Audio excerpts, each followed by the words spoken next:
Ela é psicóloga, pesquisadora em emergências e desastres, né? Atuou na, com um grupo de apoio psicológico aos militares em missão de paz no Haiti, né? Teve participação com os acidentados, com os familiares do grupo da Chapecoense, em Brumadinho, na África e na pandemia como voluntária na telepsicologia. E junto dela, nós teremos a Melissa Couto, que também é psicóloga, experiente na área de emergências e desastres, né? Também atuante em Brumadinho, no acidente da Chapecoense, com a Milena é do Rio Grande do Sul, atuou também em Santa Maria, né, no evento da Boate Kiss, e hoje elas são integrantes do RAP, né, são fundadoras, integrantes do grupo de fundadores do RAP, que é a Rede de Apoio Psicossocial, que faz toda essa atuação e cuidado com, né, os nossos pacientes, integrantes, colaboradores, né, que atuam nessas emergências e desastres e urgências também. Tá? Então, elas vão trazer um pouco sobre esse efeito pós-pandemia, a saúde mental, o que trouxe tudo isso, né? O que essa pandemia fez conosco, e vamos trazer um debate. Sintam-se à vontade a perguntar, né? Vou estar mediando, vou selecionar as perguntas, vou passando para elas, né? E conforme a gente vai conversando, se vocês se sentirem confortáveis, é só mandar aqui que eu vou interagindo com vocês também, tá bom? Passo a palavra para elas. Marli, Milena, sejam bem-vindas. Né? E obrigada pela presença de vocês, por aceitarem esse convite em cima da hora, né? Foi uma correria, mas que bom que deu certo e que vocês estão aqui para compartilhar um pouquinho da grande experiência de vocês e conhecimento.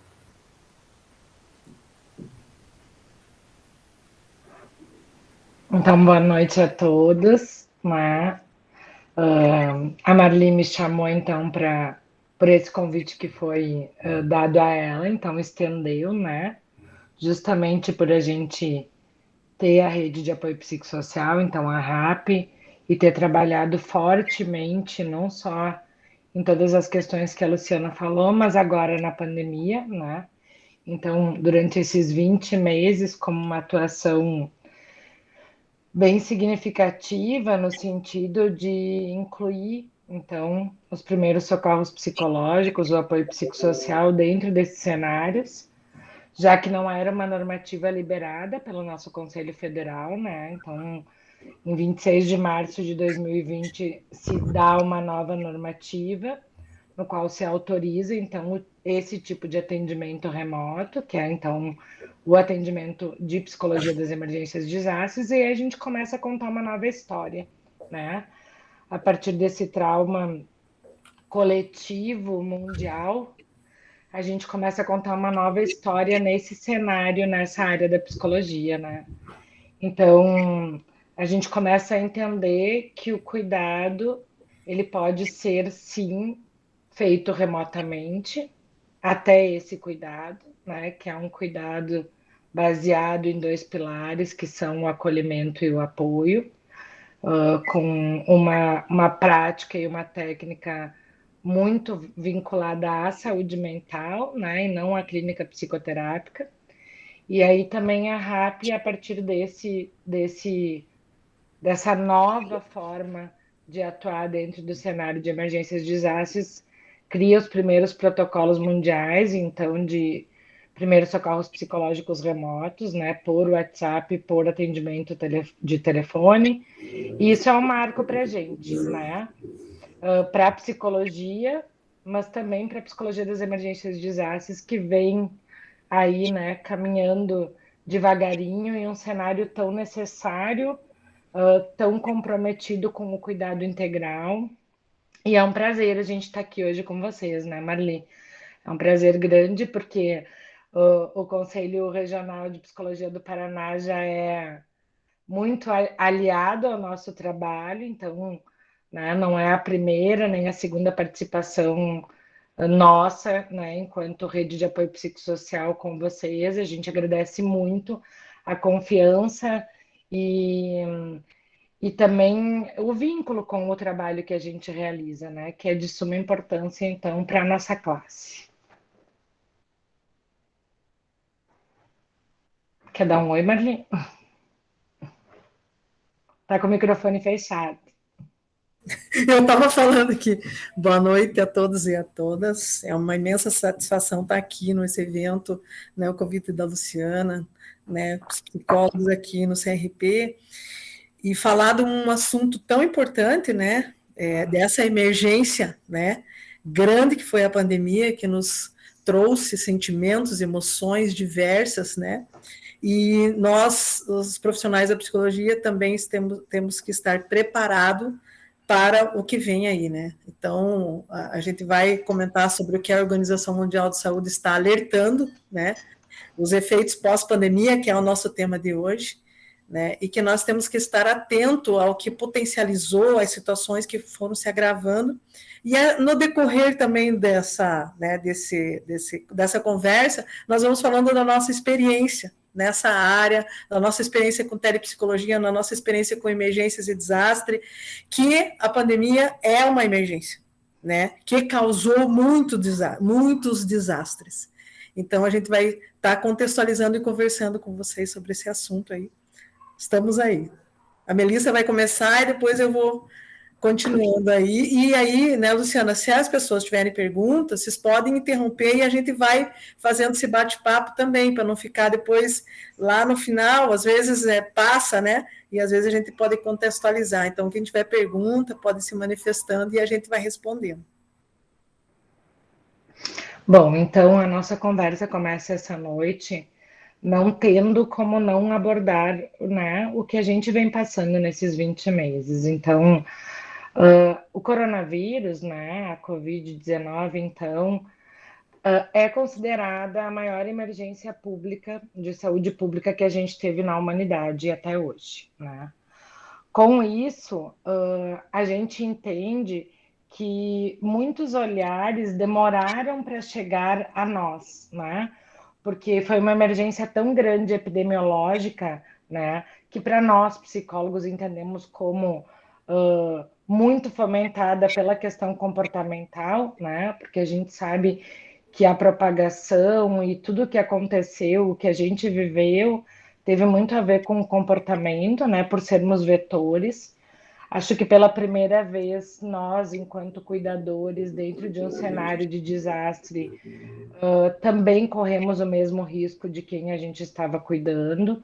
Então, sem sombra de dúvidas, é um marco na nossa história, não só pela questão traumática, mas pelo rescaldo de um cenário de caos que a gente vive quando a gente, então, atende a um desastre, né? A gente sabe que mais ou menos um terço da população mundial ficou em quarentena, né? Então a gente viveu o lockdown, o que fez despertar inúmeros comportamentos e vinculações, que é um pouco do que a gente vai conversar hoje. E aí existe uma grande pesquisadora, que é a maior pesquisadora do mundo em trauma, né? Que é a Elke Van Hoof. Então ela diz que não haverá ou não houve na história um experimento ou uma pesquisa que pudesse ter tanto dano na humanidade como trauma, como essa pandemia, né? Então a gente entende, enquanto cenário de cuidado, que o que a gente sempre fala sobre os desastres, que a gente vai ter traumas a curto prazo, a médio e a longo prazo, que com a pandemia o nosso olhar se estende ainda mais para o que a gente vem vendo no cotidiano, né? Porque além do cuidado com emergências e desastres, a gente está vendo a questão do rescaldo dentro dos cenários clínicos, né? Então, dentro dos consultórios mesmo. Especificamente depois desse primeiro cuidado, o que a gente vem cuidando agora clinicamente, né, sobre o sofrimento de uma humanidade que ainda está vivendo de alguma forma isso, né? Porque como a Luciana começou a dizer, são efeitos da pandemia, mas de uma pandemia que ainda não se finalizou, né? E de que ainda continua com vários questionamentos. Então é importante a gente dizer isso. O coronavírus, né? A pandemia do coronavírus é a primeira emergência SPI que a gente tem no Brasil. Então, a gente teve várias emergências de caráter SPIN, né?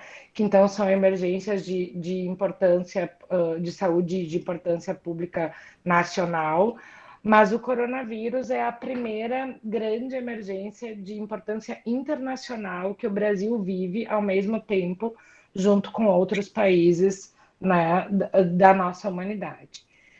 O que acontece com isso? A gente teve sérios agravamentos de saúde mental nesse processo, né? Não só pelos processos de luto, mas também pelos inúmeros outros lutos que não se consideraram lutos por mortes, mas lutos por perdas significativas, né? Vivemos um cenário de fortes rompimentos de vínculos ao longo desses meses, né? Ao longo desses 2 anos. Processos muito traumáticos, de perdas de empregos, de relações, de direito de ir e vir, né, de perdas de liberdade, de perdas de autonomia, de identidade também. E isso tem refletido fortemente no cenário do cuidado que a gente vem estendendo dentro do nosso trabalho enquanto psicólogos, né? É importante a gente pensar que foi uma sociedade inteira atingida, né? Uma comunidade mundial. E isso é uma coisa não antes vista, né? Dessa forma, principalmente na nossa área, porque a gente sabe como tem sido a evolução da psicologia. E hoje nós estamos aqui falando de uma psicologia que vem evoluindo, né? Num cenário que demorou para ser reconhecido. Então, a gente começa a falar mais significativamente de emergências de desastres dentro do Brasil no ano de 2002, né? Através de 2 pesquisadores, que é a Ângela Coelho e o Renato Caminha, mas com questões pós-traumas, como a gente está falando de hoje, mas esse entendimento todo de como esse cuidado é realizado, né, dessa prática, dessa teoria e dessa técnica, a gente tem peregrinado um caminho que tem sido um pouco moroso, né? E aí espaços como esse abrem esse cenário de discussão e de amplitude para que a gente possa pensar no coletivo, pensar na ciência que a psicologia é e em como a gente pode estender esse cuidado. E a pandemia nos trouxe isso também, né? Um forte comportamento adaptativo. E dentro desses cenários de cuidado, para o que a gente vai lidar e está lidando frente à saúde mental, é muito importante que a gente consiga ter um entendimento que ainda assim existe um cuidar que pode ser realizado como a gente aprende dentro dessa técnica, né? Então, assim, a gente precisa falar de uma profunda consternação, né? A saúde mental foi gravemente afetada, porque, na realidade, esse sofrimento excessivo que todos nós vivemos teve muito a ver com esses processos de adaptação, né, com as redes de apoio e com os fatores de resiliência individuais. Porque o que acontecia? A gente estava vivendo numa sociedade que estava correndo contra o tempo e que não conseguia parar, né? Então, a gente costuma dizer que o que aconteceu nessa fase de isolamento foi que as pessoas, elas já conviviam, né, dentro de casa, conviviam em família, mas elas tinham por muito deixado de se relacionar. E as pessoas tiveram que voltar a se relacionar ou recomeçar esse processo. Tanto que a gente teve, dentro desses fatores de danos, a gente teve índices altíssimos de divórcios, né, de separações. Porque, na realidade, as pessoas elas estavam, como eu falei antes para vocês, acostumadas com a convivência, mas não com o relacionamento dentro das convivências. Isso foram fatores bem significativos, porque no início teve aquele entendimento de que todo mundo parou, Alguns se comportaram como se fosse um momento de descanso, de férias, e quando as coisas começaram a se tornar mais graves, as pessoas começaram a não entender esses processos. E aí a primeira situação que nos afeta é a nossa saúde mental, né? Porque a gente começa a falar de relações, a gente começa a falar de vínculos, a gente começa a falar de perdas, então a gente fala o tempo todo, né, de como a nossa saúde mental está. Os efeitos psicológicos que aconteceram, eles foram muito relacionados àquele momento que a gente vive dentro das emergências de desastres, né? Um medo excessivo, uma incerteza, uma insegurança plena, né? Uma impossibilidade de controle sobre as nossas vidas, sobre as nossas ações, sobre o senso de realidade mesmo, e daí se junta muito aos fatores dessas reações do luto. E a gente começa a pensar em um lugar ao qual a gente não entende, ou a gente pelo menos não dialoga mais sobre ele, né? Justamente porque ao longo do tempo muitos vínculos vão se enfraquecendo. E os fatores de resiliência, eles são ativadores quando a gente cultiva, né, esses processos internos de relacionamento, esses vínculos fortalecidos, quando a gente solicita as redes de apoio e interage com elas. E a gente começou a ver que a gente já vinha com uma humanidade adoecida, né? Não foi a pandemia que adoeceu a humanidade, a gente já vem, todos vocês já vêm trabalhando em um contexto, em um cenário, onde a gente entende, né, a realidade do adoecimento da nossa sociedade. E aí a gente começa a entender que foi um momento diferente, que foi um momento inseguro, que foi um momento que nos trouxe desafios, que teve muitas incertezas, teve uma miscelânea de sentimentos, e cada um de nós, então, vai se relacionar de acordo com as suas capacidades emocionais e cognitivas, e elas são diferentes, porque somos seres diferentes, né? Temos cada um a sua singularidade, e também dependendo de como cada um fez o enfrentamento das suas crises elaborativas ao longo da vida, tem mais ou menos recursos quando precisa haver um enfrentamento de crises circunstanciais como essas da pandemia, né? Então, isso fez com que a gente tivesse um aumento significativo de transtornos e com um aumento significativo de pioras também, de pacientes que já estavam em processos homeostáticos terapêuticos, em processos de equilíbrio, né, nos seus tratamentos. Então, assim, a gente costuma dizer, dentro da clínica e fora desse contexto de acolhimento imediato do apoio psicossocial, né, que a gente teve uma mudança no cenário dos transtornos mentais. Então, assim, eu trabalho aqui diretamente com um psiquiatra clínico, né? Então a gente faz todo aquele trabalho de ter essa interlocução entre os pacientes. A gente começou a não ter mais horário na clínica, nós somos em 5 psicólogos, né? E a demanda aumentou tanto que a gente estava trabalhando de segunda a sábado, porque começaram a despertar muitos, a gente teve assim um alto índice de transtornos de pânico, né? Os pacientes que apresentavam transtorno de ansiedade, que vinham, né, em um equilíbrio, numa homeostase do seu comportamento, começaram a entrar em sofrimento agudo de novo. A gente está atendendo massivamente ainda processos de luto, né? E lutos muito abruptos, muito inesperados, né? Não são os lutos dos quais na clínica nós somos acostumados a trabalhar, né? Foram lutos traumáticos. E muitos desses lutos a gente viveu coletivamente, porque vocês sabem muito bem e vão lembrar o ano passado, que toda notícia que a gente ouvia era quantas mortes mais haviam acontecido e quantos mais infectados também. Então, assim, transtornos de humor também começaram a aparecer severamente, aumento de índice de quadros depressivos, a violência doméstica foi avassaladora, justamente por esse contexto inicial que a gente estava falando.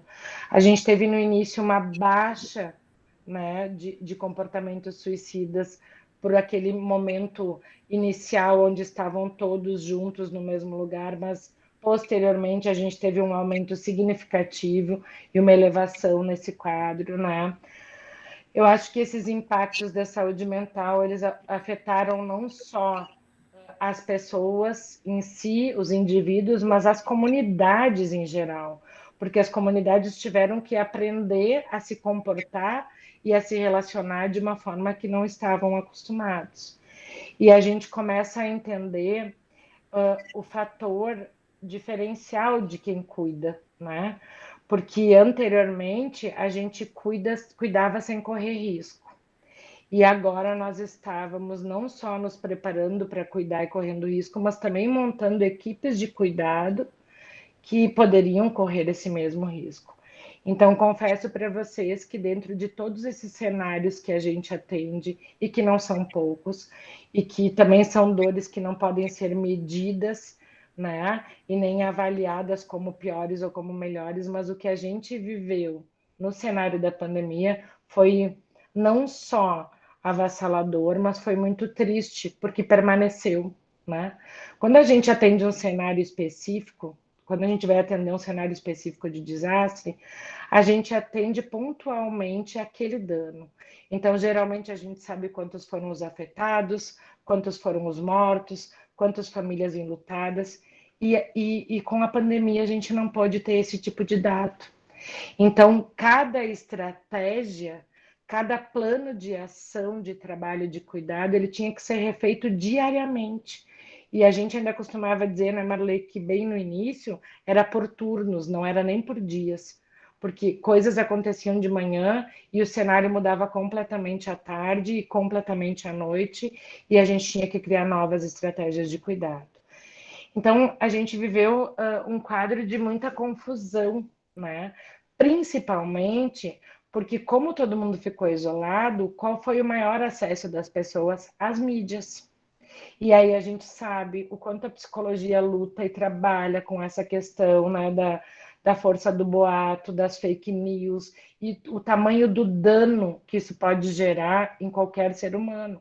Porque dependendo do que ele vê e do que ele lê, até saber que aquilo não é verdade, o dano já foi causado.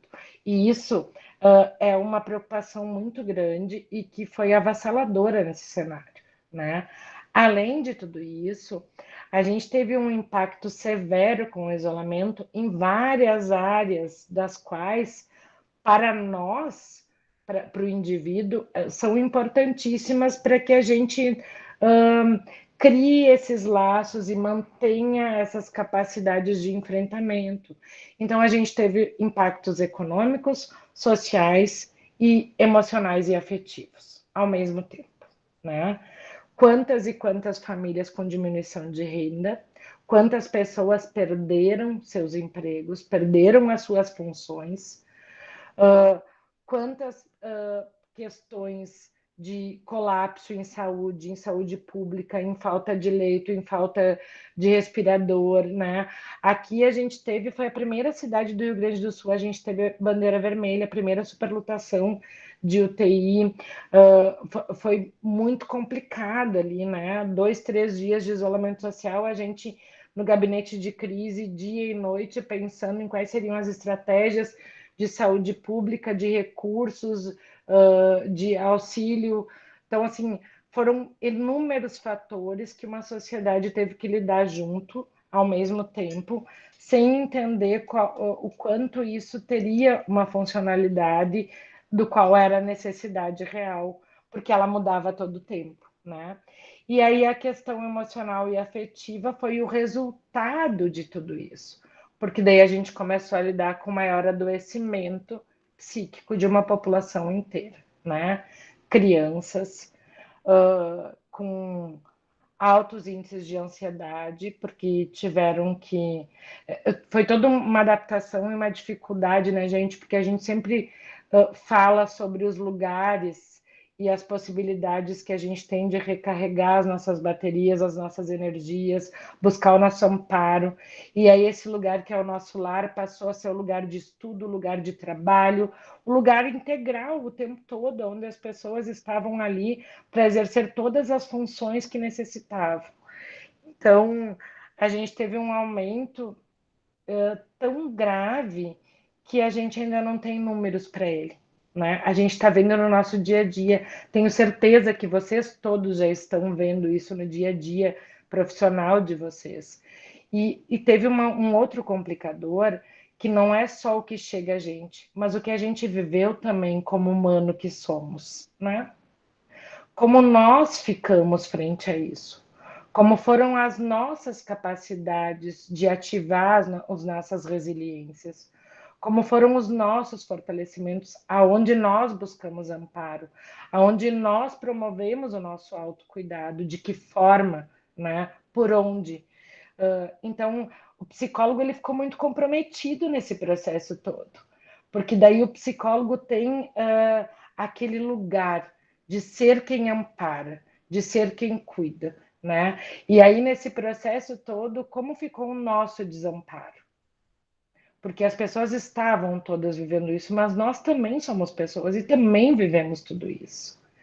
Então, existe uma ambiguidade nesse processo e uma força adaptativa realmente, porque a gente teve que buscar recursos que nem nós mesmos sabíamos que tínhamos. Isso foi desafiador e também foi um complicador, porque as coisas que não andavam já de uma forma muito homeostática na vida de cada um, nesse momento foi um fator potencializador, né? De sofrimento, de angústia, de medo, de incerteza e de dor.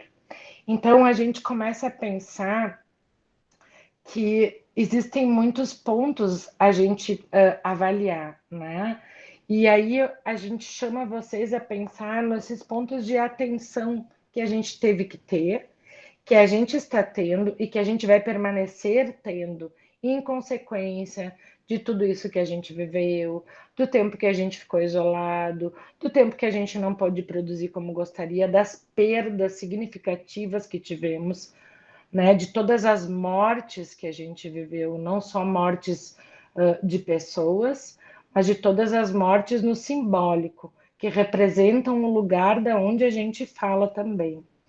Então, a OMS diz que mais ou menos 73% da população foi afetada com algum tipo de transtorno nesse processo todo, principalmente os transtornos de humor, porque a gente teve que lidar com o emocional e com o comportamental, né? Às vezes sem ter muito recurso e nem muita capacidade de poder fazer isso. Então, a OMS nos chama a atenção para 4 fatores, né? Então, assim, esse primeiro que eu disse para vocês, de que as pessoas não sabiam mais se relacionar, de quantos vínculos estavam enfraquecidos, porque as pessoas só conviviam. Então, quando a gente foi para dentro do mesmo espaço e começou a ter que se relacionar, começaram a haver grandes atritos e dificuldades, então, né, de diálogo, de resolução e até de amparo. Isso foi o primeiro fator, o que começou a desencadear todos os outros processos, né? As pessoas que já tinham uma forte predisposição para transtornos mentais, isso foi um potencializador, né? E por isso a gente teve um aumento significativo desses quadros, então, falando, então, sobre questões patológicas mesmo, né? Porque algumas pessoas não tiveram recurso para poder buscar um auxílio, outras não tiveram condições porque não tinham entendimento. Quantas e quantas pessoas não tinham essa facilidade ou esse acesso, né, à internet, ao smartphone, ao computador? Então, a gente também precisa entender esse fator comportamental que também esteve presente em todos esses processos, né? Os níveis de ansiedade de todos, até das pessoas que não apresentavam transtornos de ansiedade, foram significativamente aumentados. E o quarto alerta, assim, da Organização Mundial de Saúde foi para a questão do suicídio mesmo, né? Tanto que, né, Marli, a gente, depois que montou o protocolo de primeiros socorros psicológicos remoto, a gente precisou emergentemente montar um protocolo para transtornos mentais e suicídio, porque as psicólogas que estavam nos atendimentos remotos, né, atendendo os call centers, começaram a nos relatar em supervisão que estava acontecendo muito, muito, muito a busca pela questão dos suicidas, né? Então, assim, a gente também conseguiu fazer uma interlocução de ter esse protocolo lá para amparar, mas fazer o encaminhamento que era necessário, né? Fez uma interlocução com o CVV também, e aí foi um agravamento, e a gente consegue hoje entender isso como algo que precisa permanecer sendo um alerta. É muito importante a gente entender que a gente viveu fases nesse processo. E acho que a Marli vai poder falar um pouquinho disso agora com vocês. Mas é de extrema importância que a gente entenda, né, além de psicólogos, enquanto seres humanos, que a gente viveu algo que a gente nunca tinha vivido. E a gente sabe já numa prerrogativa, né, teórica e científica de que o novo ou diferente sempre nos traz esses anseios, né, que nos geram, então, essa expectativa de algo que possa ser assustador, angustiante, que possa nos gerar medo. Então, a gente já tem essa predisposição. E aí, o que a gente viveu nesses 20 meses de que a gente permanece vivendo, era notório que ia desenvolver esse tipo de rescaldo que a gente está vivendo hoje numa sociedade inteira.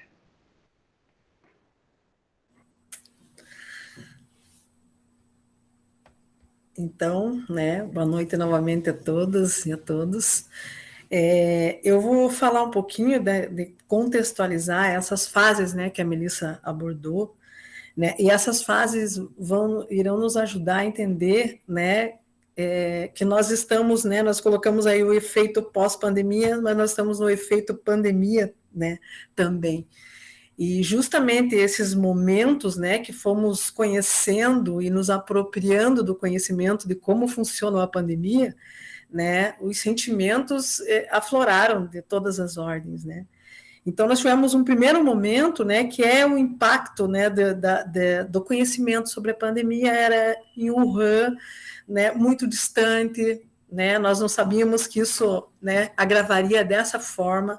Tem um livro muito interessante, que é Psicologia da Pandemia, que foi escrito por psicólogos profissionais em Wuhan, todo aquele momento que eles passaram ali. Então, eles abordam essas fases, né? Que esse primeiro impacto, né, de você conhecer, são as primeiras notícias sobre coronavírus, né, o que acontece, como é que é a transmissão, né? E isso foi marcado por muita ansiedade e surpresas, né? Surpreendeu as pessoas de como você deveria modificar o seu comportamento habitual, né? Mas ainda era uma apropriação disso, né? E, consequentemente, também isso gerou um sentimento de impotência, né? Perante todas as situações, né, que estavam ocorrendo. Então, o pano de fundo aí, a nossa sensação de impotência perante algo desconhecido, invisível, né? A gente sabia que tinha todo o protocolo, né, de cuidado, então tudo era novo, né? E muitas sensações do medo, né? Do medo da contaminação, de como é que isso acontecia. Então foi o nosso primeiro momento, né, que nos apropriamos dessa sensação e desse sentimento. E aí, ao longo do tempo que foi passando, nós também nos apropriamos de outras sensações, que é da incerteza, né?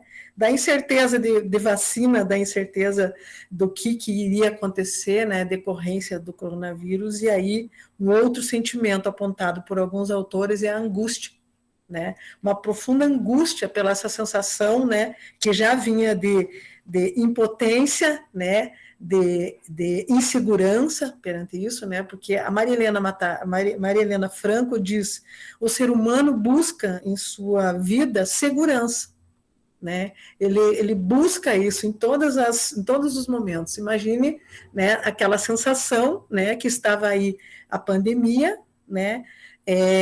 Junto nessa situação veio a infodemia, que é uma grande gama de informações truncadas, aí a fake news. Então, isso também gerava mais incerteza ainda, gerava mais dúvidas sobre como era o tratamento, ou como isso deveria, né, nos ajudar. E aí, o isolamento social, que é, né, o maior, tem uma psicóloga que fala que é o maior experimento humano, né, que é o confinamento, né, social que gerou aí, que foi o maior indutor de vários tipos de transtornos mentais, né. E aí, né, essa nova configuração, né, famílias, né, mais próximas, e aí que a Melissa citou o número, eu até escrevi um capítulo num livro sobre o aumento da violência doméstica, né, em relação a esse confinamento e esse isolamento social, em razão de ter a convivência mais com o agressor, não ter a possibilidade de sair, não ter a possibilidade de ter outros momentos fora casa. Então, isso é estatística, né, do aumento dessa questão, né, da violência psicológica. E a professora Suzana Tolfo, que é da UFSC, que ela foi até minha orientadora no meu doutorado, né, ela também falou muito, né, desse novo método, né, do trabalho, né, o home office, também causou uma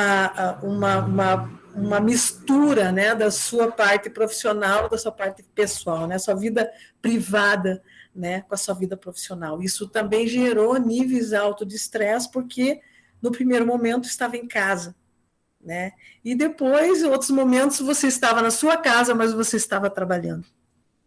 E é algo que não vai sair, né? Algo que nós vamos ter que estudar, nós vamos ter que ver a repercussão disso ao longo do tempo do trabalho home office. Então, ainda também está gerando, né? E vai ser uma consequência pós-pandemia, é um efeito pós-pandemia na maior intensidade, inclusive para nós psicólogos, né? Outras situações nessa fase 2, né, que eles chamam, é o medo que foi sendo constituído da morte, né? Porque isso aconteceu a inúmeras pessoas. Quem não tem alguém próximo da família que aconteceu, né, alguma fatalidade nessa questão. E a Maria Helena Franco também fala, e outros autores que falam sobre luto, que a falta dos rituais fúnebres, dos rituais de despedida, isso também causou e irá causar ainda aí algumas situações como depressão, síndrome do pânico, né? Por quê? Porque os rituais, né? Os autores de luto falam, os rituais são situações organizadoras para você poder enfrentar, né? Achar estratégia de coping, estratégia de enfrentamento, né? Dos processos do luto. Né? A Maria Helena Franco, inclusive, fala que não é a elaboração do luto, o luto é um processo, né, vivido, único de cada um. E ela fala, quanto maior o amor, maior a dor. Então, os rituais de despedida é uma sensação de dar o último momento com a pessoa, e a falta desses rituais já impactaram e já tem aí vários grupos trabalhando, inclusive a Marilena na PUC, São Paulo, a UFSC também, aqui também no Paraná, a Universidade Federal, tem grupos de acolhimento para os enlutados em razão da pandemia, porque isso realmente gerou aí a sensação além do sentimento de impotência, né, é o agravo que é perder uma pessoa, né, próxima, né. E naquele primeiro momento, né, a psicologia aqui no Paraná organizou, né, junto com o governo do estado do Paraná, o atendimento online, o qual eu fiz parte também. Eram alguns momentos, era a telepsicologia junto com a telemedicina, né, para as pessoas que estavam enfrentando situações, né, de luto ou situações de um familiar. Então, o atendimento foi pontual nessa fase, mas foi possível perceber o imenso sofrimento psíquico, principalmente pelas perdas, né, pelo luto, né, e pela falta dos rituais aí que não foi possível, né? Então foi algo que impactou muito, até pela maneira, né? Então você não viria mais seu ente querido, simplesmente ele estava lá, era 2 horas o funeral, quando permitido, né? E escalonado, né? Então isso refletiu muito, né? Agravou isso, né? Essa sensação de impotência e tudo mais, né? Numa fase 3, né, os autores comentam também que, além do processo depressivo, né, emergiu aí uma sensação, um sentimento de raiva, né, porque além da impotência, né, impotência perante os acontecimentos, perante, né, o processo, toda a situação da pandemia, né, não havia o que fazer, né, a não ser os cuidados, né, de segurança, a não ser a vacina, né, e ainda, né, vocês estão aí vendo na mídia que já na Europa já está tendo aí a 4ª onda e a grande probabilidade de vir para o nosso país também. 3 meses depois dessas informações também, né, vem aí a nova cepa, porque ainda a população toda não foi vacinada, né? E essa sensação de raiva, essa sensação de impotência também agravou uma outra situação, que é o uso e abuso das substâncias psicoativas aí, né, como álcool e outras drogas. E além disso, né, esses também são efeitos pandemia e pós-pandemia. Então a gente tem visto e tem lido muito a respeito e tem sim causado esse impacto e esse agravo. Então até, né, tem uma pesquisa, né, da Universidade Federal de Santa Catarina que buscou saber como as pessoas tiveram contato com os psicólogos nesse momento, né? E eles colocaram, né, o resultado dessa pesquisa do aumento significativo da busca pelos profissionais, né? Até por todos né, essas situações que a gente comentou, e também, né, pelo uso abusivo de álcool e outras drogas, e até um autor falou assim de uma fatalidade, né? Comentou um psicólogo falando, se a gente contou os mortos pela pandemia, o receio dele era contar os mortos pelo suicídio, né? Em razão de todo o agravamento que se tornou, né, os efeitos, né, pós-pandemia. Aí também os autores colocam numa fase 4, aí, uma fase de uma evolução, né, de uma evolução psicológica, uma evolução da compreensão, né, do que está acontecendo, uma sensação que eles falam da esperança, né, do verbo esperançar, não do verbo esperar, né, e de você ter a possibilidade de voltar a um cenário, né, dito, né, normal, né, um cenário onde nós nos habituamos a não ter tanta preocupação em relação à pandemia, mas isso também causou uma outra questão, né, do nosso comportamento, que é o descuidar, né, da pandemia. Então, nós temos, né, vontade de voltar à nossa rotina, voltar às nossas reuniões, às nossas aproximações, mas também temos aí ainda que manter os cuidados. Hoje está a polêmica, usa máscara, não usa máscara, só em lugares fechados, mas a gente tem que entender que isso também, além dos impactos, também que foi difícil conviver, mas também há um momento que a gente espera, né, que a gente tem esperança, né, que isso possa modificar, que isso possa ter uma outra conotação, né.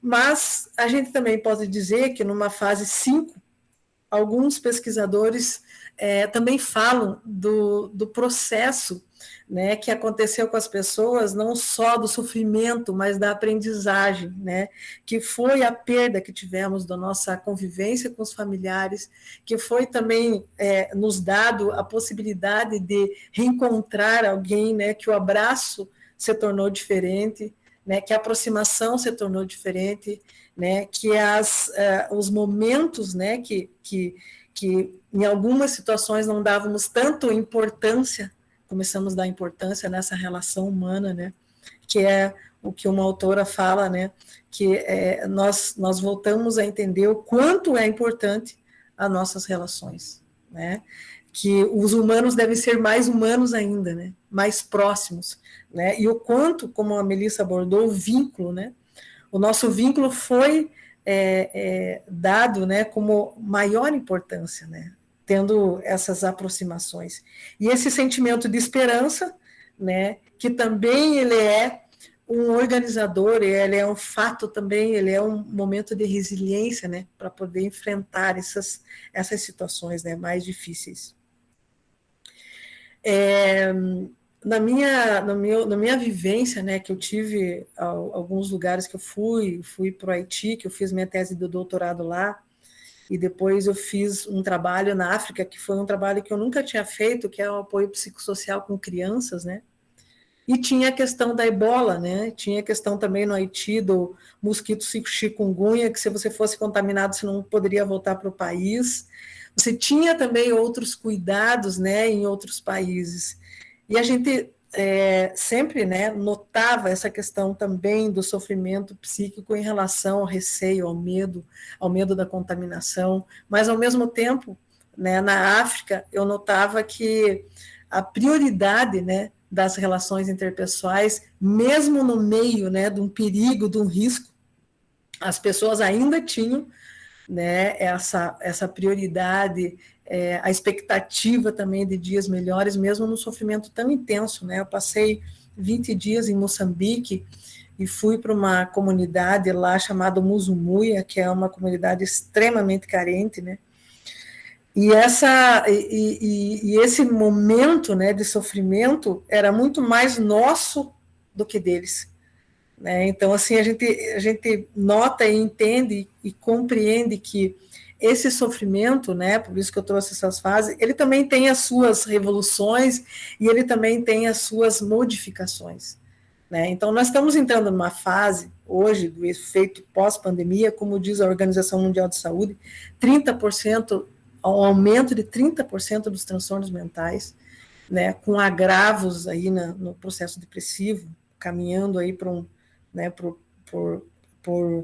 uma situação de suicídio, ou mais graves, né, dos transtornos mentais, aí com o processo depressivo caminhando para uma situações mais sérias, é que também há, né, a possibilidade de buscar isso, né, de buscar os profissionais da área da psicologia, buscar a equipe multidisciplinar.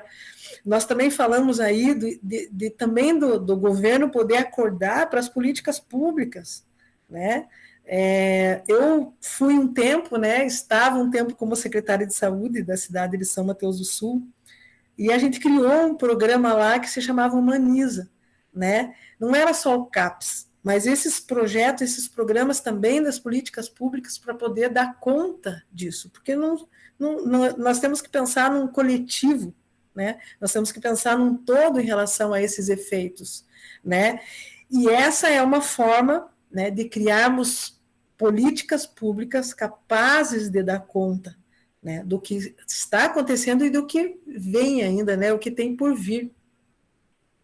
Então, a gente tem que estar atenta a isso. Nós, profissionais da área da psicologia, né, os outros profissionais que estiverem também ligados a isso, nós estamos em crise ainda, né, uma crise emergente.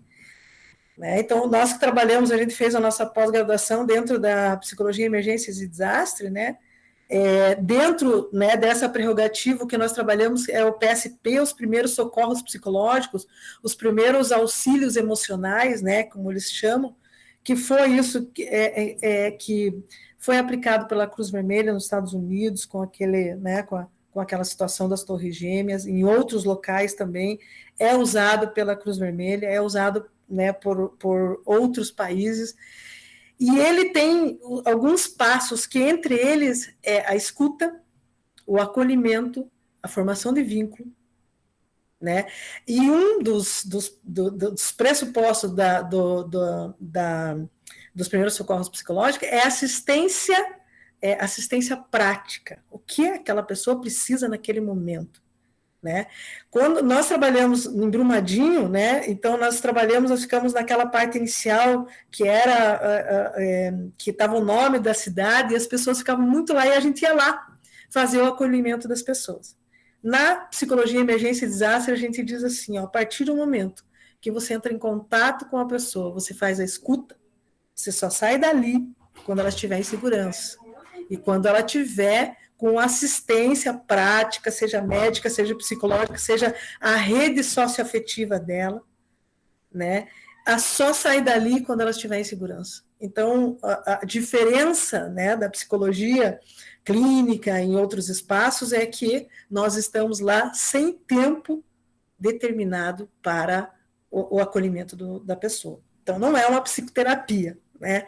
É um acolhimento, e esse acolhimento pode durar 12 horas, como aconteceu em Brumadinho, né, Melissa? Como aconteceu em Chapecó, nós fizemos o acolhimento das famílias, eu fiquei 12 horas com uma família, porque a família estava com dificuldade de compreender que o filho, né, tinha ido a óbito, então a mãe foi no cabeleireiro, ela foi fazer, né, se arrumar para esperar o filho. Então, olha só o processo de luto que estava acontecendo nela. E nós, em emergência e desastre, nós nunca trabalhamos sozinhos, sempre em dupla. E a minha dupla foi um menino que era recém-formado, né? Então, foi fantástica essa experiência, né, de estar com uma pessoa ali. Então, ele ficou com a família, eu fiquei com outra pessoa, aguardando ela. Falou, você vai ficar aqui, Marli? Vou ficar aqui. Era uma mensagem que ela me disse, olha, na hora que eu entrar em contato com isso, você vai estar aqui? Né, vou estar. Então, é um trabalho muito gratificante, assim, nós somos apaixonados pelo trabalho de psicologia em emergência e desastre, em crise, e agora na pandemia nós estamos fazendo muito acolhimento de famílias e também orientações aos profissionais, né? Então a gente faz supervisões, como é que está o acolhimento, esse trabalho também conta com nós profissionais da psicologia, muitos profissionais da psicologia adoeceram por estar passando situações nas suas famílias, para também estar em situações, né? Tem psicólogo que diz, Marli, eu não consigo atender online. Eu quero ver a pessoa. Nós somos os profissionais de contato.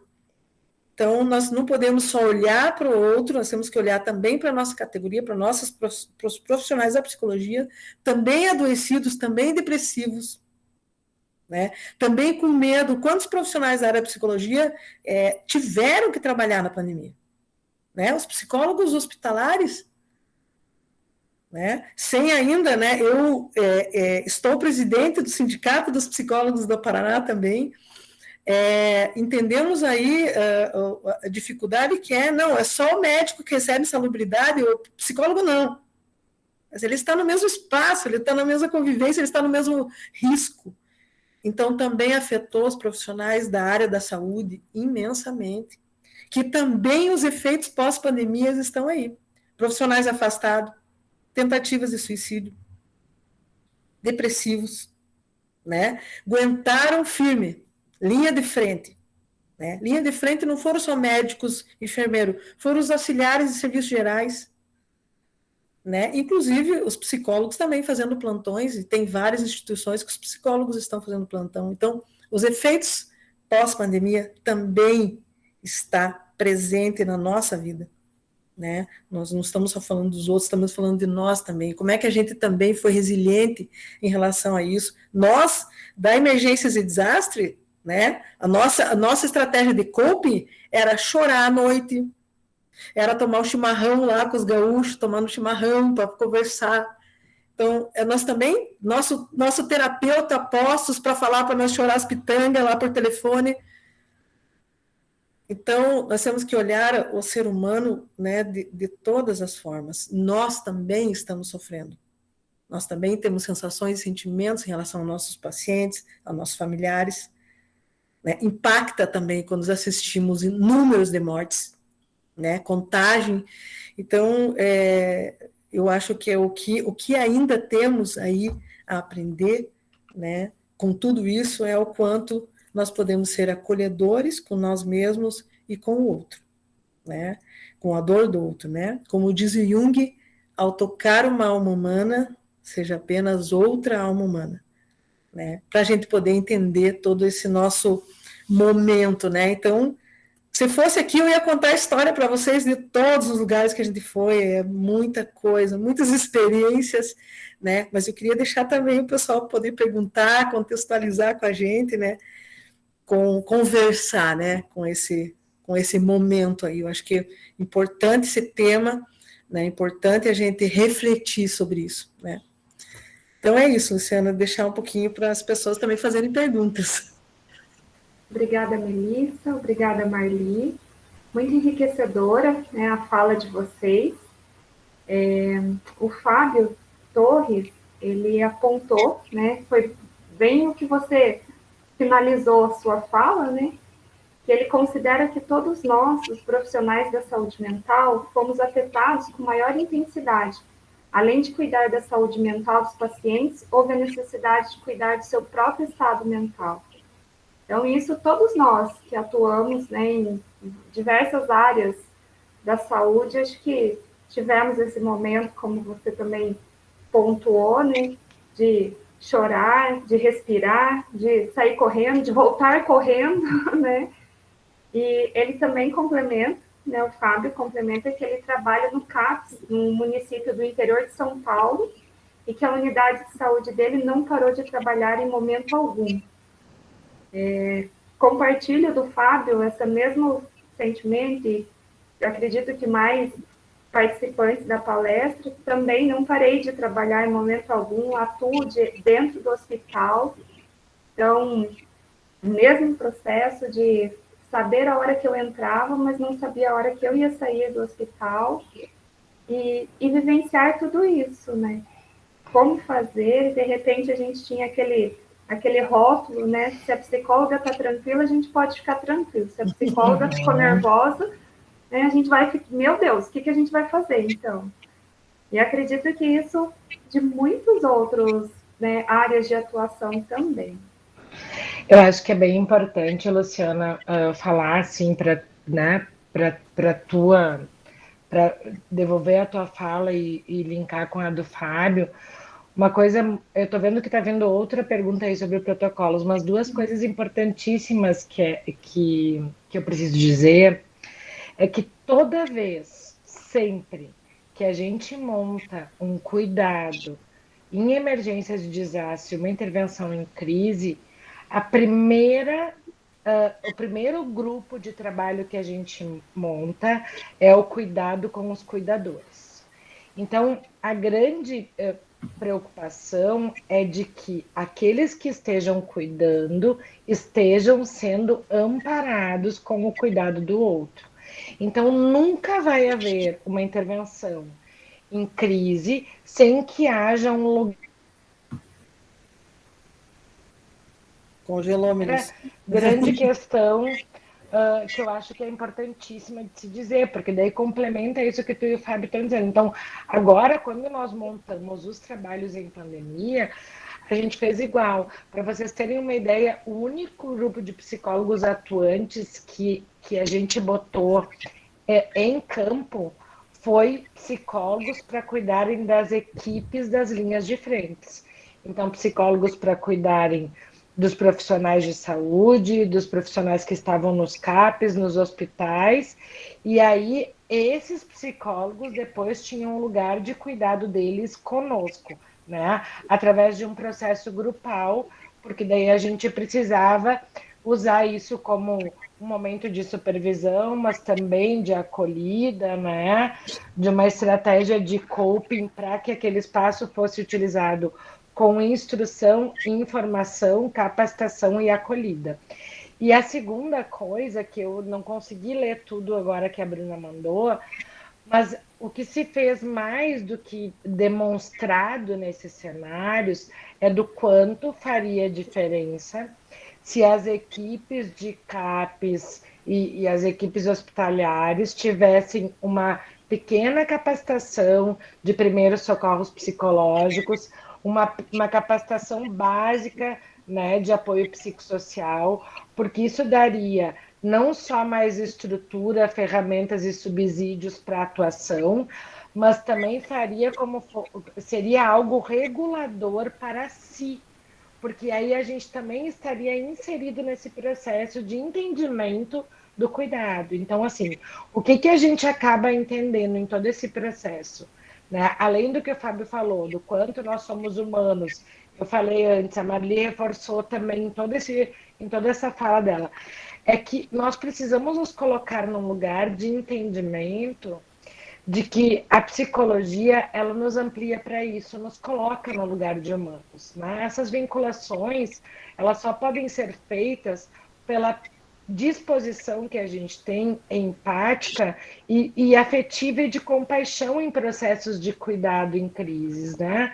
E o quanto a psicologia das emergências e desastres ela é necessária para a crise de que nós vivemos todo dia. Então, psicólogo que trabalha em hospital, que trabalha em comunidade, que trabalha em assistência, nós vivemos crises diariamente no nosso trabalho, com questões de vulnerabilidade, de risco, sem contar a pandemia. Então, essa prerrogativa de que a intervenção em crise só precisa ser sabida e entendida por psicólogos que atendem em desastres foi por terra nesse momento. Porque nesse momento, a intervenção que seria mais resolutiva, eficaz e segura para nós seria essa intervenção. E não a gente está trabalhando com questões diagnósticas e de psicopatologia em cenários tão difíceis. Então, assim, é muito importante que a gente aprenda a se dar esse lugar. Eu acho que a pandemia fez com que nós, psicólogos, aprendêssemos a ter uma generosidade própria. Porque a gente é tão generoso em ofertar o cuidado e tão pouco generoso com o nosso autocuidado. Então, eu acho que essa foi uma grande lição, né? E aí a gente começa a entender que como é bom a gente ter a certeza de que a gente está sempre aprendendo e que diariamente o nosso fazer é um aprendizado. E também, né, Melissa, o pressuposto do trabalho do psicólogo em emergência e desastre é o cuidado para o acolhimento e o autocuidado. Né? Então, assim, né, o que a Melissa abordou, a gente vai ter que ter o nosso espaço. No entanto, lá em Chapecó, nós tínhamos horários, né? Então, era 6 horas diárias, e os psicólogos queriam ficar até 10 horas, 12. E a gente comentava, nós podemos ficar 2 dias, 24 horas. No terceiro é nós que vamos precisar do cuidado. Né? O que a Karine perguntou, né? O que é necessário, acho que o José, depois eu vou passar a palavra para o José, que levantou a mão. O que é necessário para trabalhar, né, os primeiros passos de psicologia, emergência e desastre é a qualificação. Né? Lá na região serrana do Rio de Janeiro, a psicóloga foi ajudar os bombeiros a fazer o mapeamento da área de risco, né? Que você até pode, né? Mas a zona quente não é a nossa área, nós não fomos atender em cima da lama, né? Que era a zona quente, nós atendíamos os profissionais lá em Brumadinho, saindo de lá, atendíamos os bombeiros, atendíamos os colegas de trabalho. Mas essa psicóloga foi sobrevoar, quando ela entrou no helicóptero, a hora que ela fechou a porta, ela fechou o salto dela no helicóptero. Quer dizer, quase ela causou um dano, né? Quase ela causou outras situações. Então, nos nossos cursos que a gente ministra, a gente tem um momento que a gente diz como você vai fazer a tua mala para ir numa situação de emergência e desastre. A tua sacola de maquiagem não vai caber. Né? A tua toalha tem que ser aquela menorzinha possível. Então, o psicólogo tem aquela coisa, né? Nem toda ajuda. Então, você tem que estar qualificado. Não tem nada de extraordinário que você vai trabalhar em emergência e desastre. É o que você aprende na faculdade, é acolhimento, escutativa, mas naquele contexto. Né? Então, a gente precisa entender que no momento de crise, né, nós não podemos provocar as crises. Né? E se você não está qualificado, como aconteceu em Brumadinho, né, nós estávamos identificados com o nosso colete escrito psicólogo e uma pessoa nos pediu para tirar uma foto. Uma psicóloga pediu para nós tirar uma foto dela com o paciente dela. Ela disse, o paciente não é nem paciente, nós estamos fazendo acolhimento, tem a questão do sigilo, e a gente falou, olha, primeiro você não poderia nem tirar foto, né, com a pessoa. Segunda, pela questão ética do cuidado, né, do sigilo, se você acompanhou ele, né, mas assim, a gente vê até os próprios profissionais da psicologia sem saber o que fazer nesses momentos. Então, você precisa se qualificar, você precisa estudar, né, que a Karina está perguntando ali.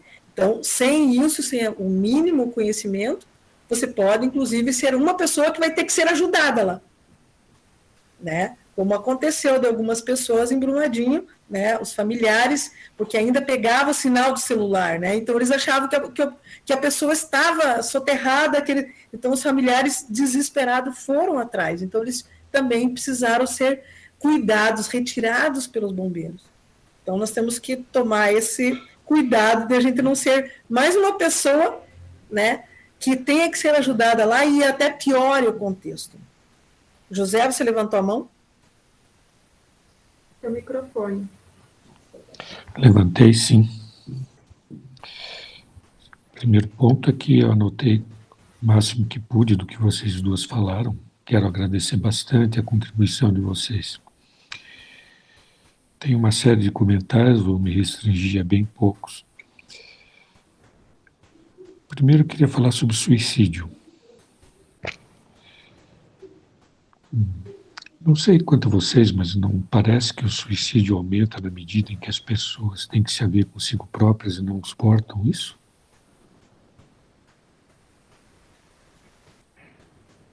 É uma pergunta, José. Então, essa é uma pergunta. A outra é, vocês apontaram, eu acho que com bastante precisão, que as pessoas conviviam, mas as pessoas não se relacionavam.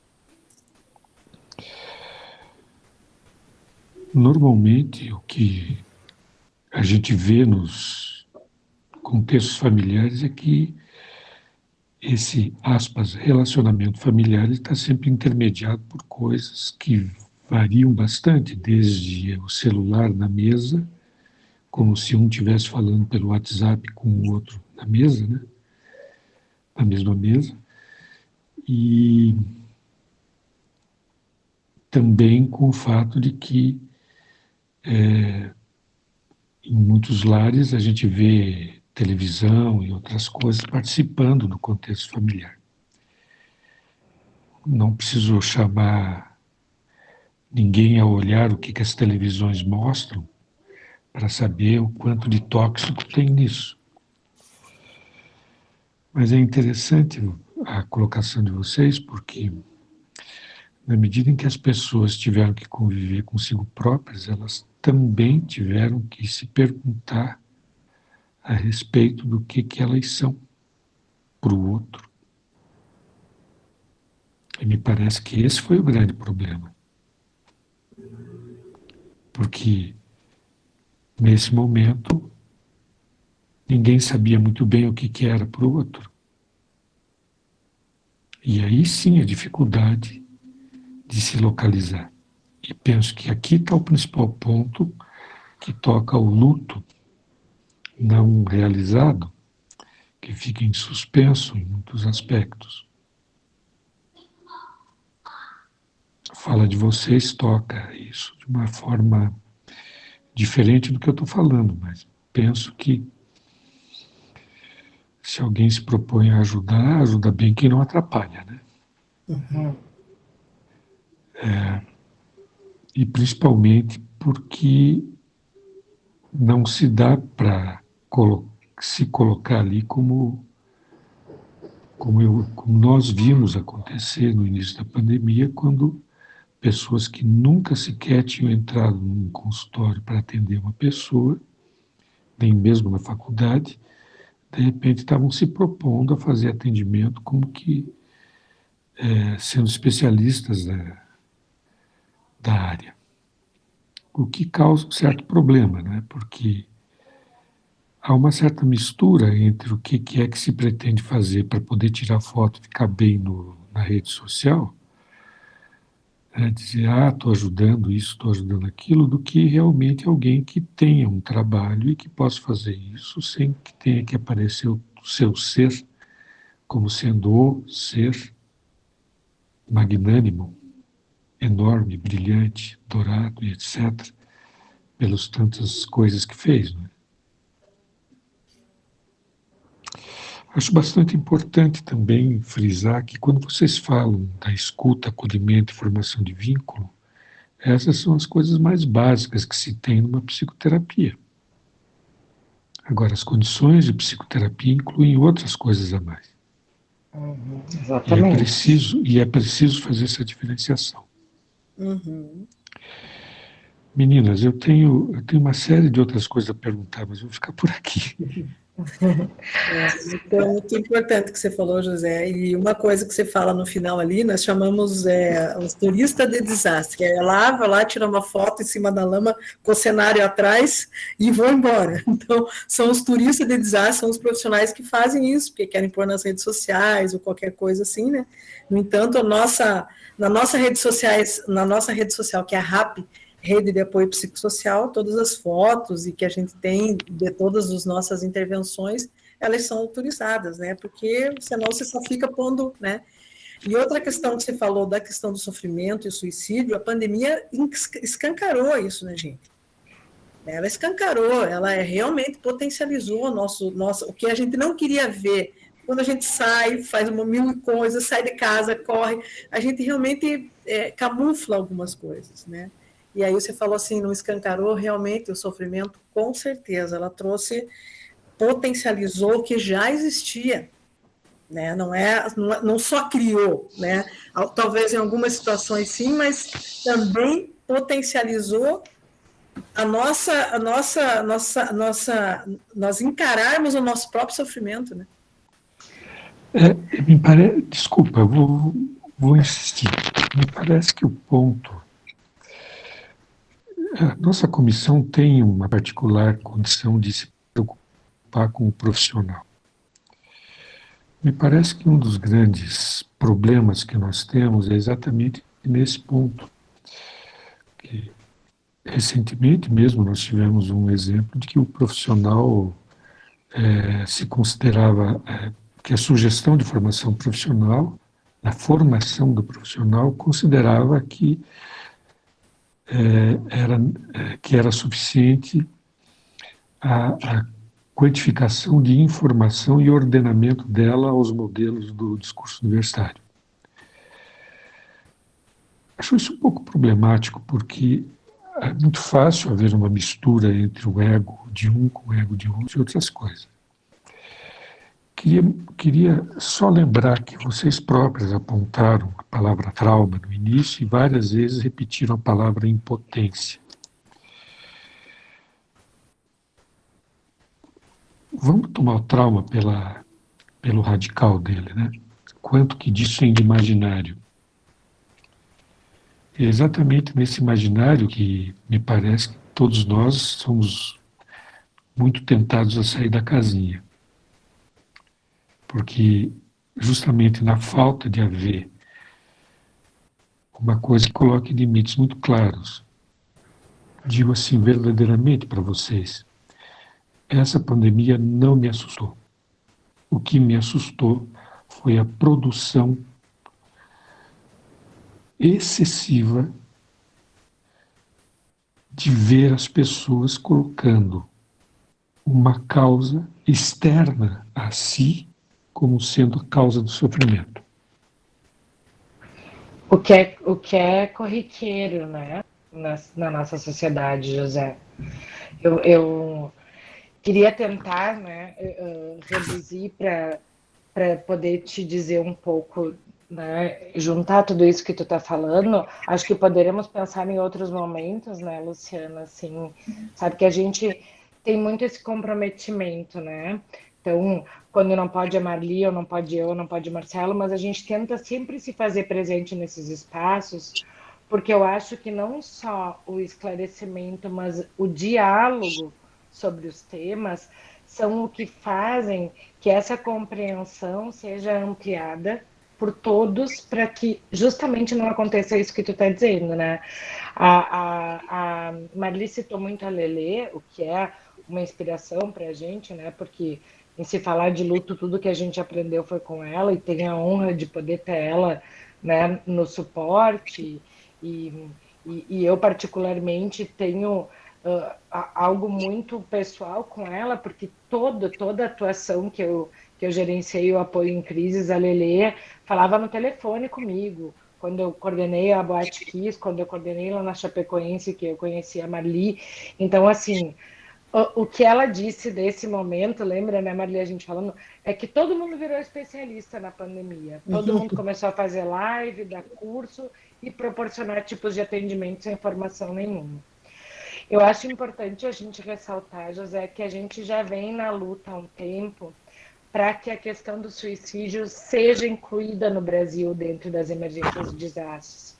Porque no resto do mundo ela é um fator de risco e tem uma inclusão nesse cuidado, né? Como a Marli falou e tu reforçou, realmente toda a base do apoio psicossocial e os primeiros socorros psicológicos, todo psicólogo sabe fazer, porque é o que a gente aprende. É o que a gente aprende na oferta do nosso cuidado, empaticamente, a se vincular com a ética e responsabilidade com o paciente, acolher o sofrimento dele, promover a escuta para que haja, então, um espaço de ressignificação. Só que o que a gente traz para dentro desse cenário é que isso não é interpretativo em crises. Isso é só em caráter de restauração de saúde mental. E essa é a grande diferença. Então, assim, quando a gente fala lá dos mandamentos que a gente utiliza, a gente fala, né? Haverão sustentações de monólogos, não se pergunta o porquê, não se questiona, não se intervém, né? Não se interpreta. A gente oferta uma escuta que muitas vezes não é verbal. Muitas vezes o teu acolhimento e as tuas 12 horas lá vão ser só apenas permanecer, estar presente, estar lá demonstrando segurança e confiança através da tua oferta de cuidado. Então, é muito importante o que tu traz, né? Porque a hipotensão é uma coisa que a gente carrega na mochila. Ela nos acompanha o tempo todo, porque é um tipo de atendimento aonde o imprevisível vai ser constante e aonde o medo e a angústia vai estar presente o tempo todo. A gente não pode imaginar que tem uma outra temática, que existe um outro cenário, porque o cenário é esse. E aí, mesmo que a gente avalie e pense no pior sentimento que a gente pode ter, né? No quão mais a gente vai se sentir impotente, no quanto mais difícil vai ser, a gente triplica isso, porque sempre é assim, né? Eu costumo dizer que é bom a gente ter o primeiro choque para entender que a gente nunca vai estar preparado, né? E aí a gente consegue ter esse condicionamento mesmo de que cada sofrimento é único, é singular, e aí, como diz a Lelê, é um processo dinâmico, não existe início, meio e fim, e nenhuma dor é maior ou menor do que a outra, cada dor é a pior dor para quem vive. Então, quando tu fala desse lugar, eu me lembro dessa questão do suicídio, o quanto a gente vem estudando e participando das comissões, né?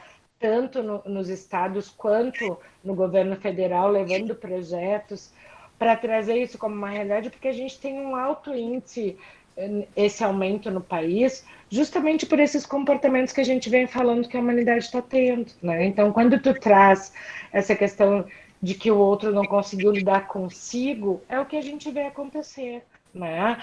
Uma humanidade jovem com baixa tolerância à frustração, com não enfrentamento de sofrimento, não querendo validar os seus sentimentos, que é uma consequência, então, do que o comportamento vem nos trazendo e a gente vem atendendo, né? Então, concordo plenamente com o que tu disse, acho que só através da tua fala a gente podia ter um momento só para falar disso, que seria interessantíssimo, né?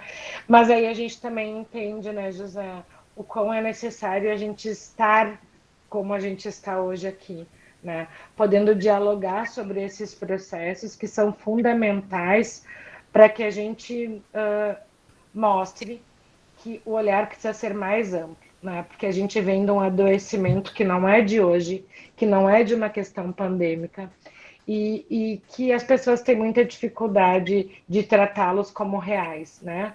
Como tu mesmo disseste, fica muito nessa questão do imaginário e a gente tentando achar responsável por aquilo que é de cada um. Então, assim, muito obrigada pela tua fala e que a gente possa ter outros momentos, então, para continuar, né, essa conversa, que eu acho que é de suma importância. Ah, mas podem ficar tranquilos que vocês serão chamados. E, né, para poder finalizar, né, assim, isso, todo esse conteúdo, esses processos, essas reflexões, né, foram aquelas sementinhas plantadas, né? E eu acho que isso é muito importante porque auxiliam a gente a ter essa insegurança, essa incerteza. Então, vou buscar conhecimento, vou buscar, né, preparo, vou me qualificar cada vez mais, né, para eu estar ali cuidando de mim e cuidando do outro, né? Eu acho que isso, até porque numa quinta-feira, 9h30 da noite, né, estamos aqui reunidos falando sobre, poderíamos estar descansando, né? Estamos falando sobre a pandemia, que, né, os efeitos pós, mas durante a vivência. Então, eu quero agradecer novamente a Melissa e a Marli, né, por proporcionarem esse pequeno momento enriquecedor, né, a nós, e estaremos sempre à disposição. Com certeza, retomaremos outros contatos para continuar e ampliar, né, nossas discussões, que possam vir muitos trabalhos em parceria e que vocês possam contribuir cada vez mais, né, nesses momentos de urgências e emergências, para que todos eles, quando chegarem no hospital, estarem bem acolhidos.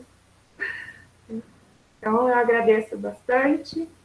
E fico à disposição também, né? A Marli tem o meu contato, qualquer coisa, só entrar, né, me passar uma mensagem, a gente vai conversando. Nós da Comissão de Psicologia Hospitalar aqui do CRP, do Paraná, estamos à disposição de contatos com vocês também. Nós agradecemos imensamente o convite, e para a gente sempre é um prazer falar sobre isso, né? E depois, quando passa, a gente pensa, nossa, tinha tanta coisa para falar, né? Porque é a nossa vivência, a gente está falando de uma prática também, né? A gente está falando do que a gente vive como profissional dessa área, né? Várias pessoas perguntam, e vocês, como é que fazem seu autocuidado? Todos os momentos que nós fazemos alguma situação, vivemos, trabalhamos na emergência e desastre, nós já separamos o nosso momento também, porque a gente sabe que também pode adoecer. Então, nós profissionais da psicologia temos que exercer o autocuidado, não só falar, temos que exercer.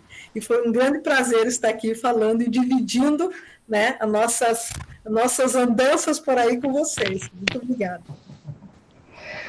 Eu também agradeço muito, uma boa noite a todos.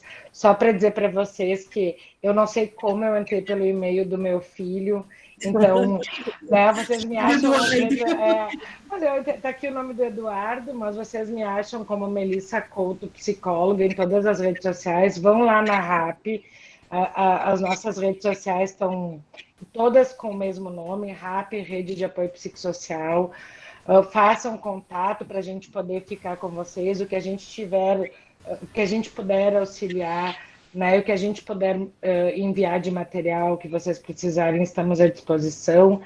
E aí, para finalizar, eu só queria pedir que vocês sejam mais generosos consigo mesmo, que vocês exerçam, então, o autocuidado, como a Marli está dizendo, mas que vocês tenham o grande cuidado de serem generosos para si como somos para os outros, porque eu acho que isso é um pouco a nossa transformação da humanidade, né? A gente brinca sempre que o deboche aqui em casa foi nesses anos todos de que eu queria salvar o mundo, e que eu sempre digo que quando mais alguém entra para essa luta junto com a gente, eu já me sinto salvando o mundo, sim, porque a gente tem mais um soldado nesse exército do cuidado, né? Então, sejam bem-vindos, estamos esperando vocês, porque a RAP precisa de muita gente qualificada para exercer o cuidado integral, ético e respeitoso a todos aqueles que precisam. Uma boa noite a todos e um bom final de semana. Um beijo. Tchau, gente. Obrigada.